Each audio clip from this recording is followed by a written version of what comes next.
Oke, Assalamualaikum warahmatullahi wabarakatuh. Okay, let me introduce myself. My name is Calvin Yuva Prayuda. It's the number 8320240068 from Class B. This video is for the Introduction to Tourism course supervised by Mr. Fitri Kurniawan. In this presentation, I will analyze two tourism cases in Indonesia based on recent new articles. Okay, the case one, summary in the case one. The first case is the Labuan Bajo boat tragedy report by RRI. This incident involved a tourist boat accident in Labuan Bajo, one of Indonesia's super priority destination known for marine tourism such as island hopping and diving. The tragedy resulted in fatalities, including a foreign tourist, which attracted international attention and raised serious concern about tourism safety in Indonesia. Labuan Bajo is more than just an ordinary destination. It's a super priority destination, meaning it represents Indonesia tourism image on the international stage. Marine tourism involves high risk because it depends on natural conditions such as weather and ocean currents. Okay. For the case two, this the second case report by Metro TV discusses Bali experiencing a quiet season, especially among domestic tourists. While Bali remains popular internationally, domestic tourists are increasingly choosing other destinations. This case highlights how tourism demand is influenced not only by attraction, but also by perception, affordability, and comfort. Domestic tourists tend to be more sensitive to price, crowd levels, and comfort. When a destination becomes too expensive or overcrowded, domestic tourists are more likely to seek alternatives. This behavior aligns with tourism demands theory, which states that tourists choose destinations that maximize value and satisfaction. Okay, there are three main point root causes behind the Labuan Bajo tragedy.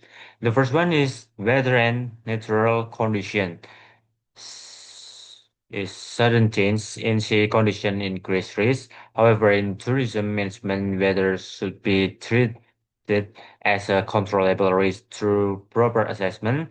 And then the second one, failure in safety management and SOP implementation is that many operators do not consistently enforce passengers limits, safety briefings or life jacket usage. And then the last one, weak supervision and regulation enforcement. Although regulation exists, poor monitoring allows unsafe operators to continue operating. Okay, next two, case two, the three main factors explain the shift from Bali to Yogyakarta. The first one is public perception shaped by social media, which portrays Bali as crowded, expensive. And then the second one is seasonality and weather, where Bali's beach-based tourism becomes less attractive during the rainy season. And then the last one, destination substitution, where Yogyakarta offers similar cultural value at lower cost and higher comfort. Okay, move to impact on Indonesia tourism. In the short term versus long term impact. In the short term, the Labuan Bajo tragedy reduced tourist confidence, especially in marine tourism. Meanwhile, Bali experiences reduced domestic arrivals. And then in the long term, repeated safety incidents and negative perception may damage Indonesians' destination image and internationally credibility.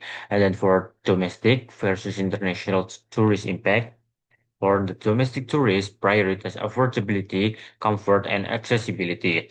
And then for international tourists, on the other hand, prioritize safety, regulation, and reputation. And then the impact on trust and safety marine tourism.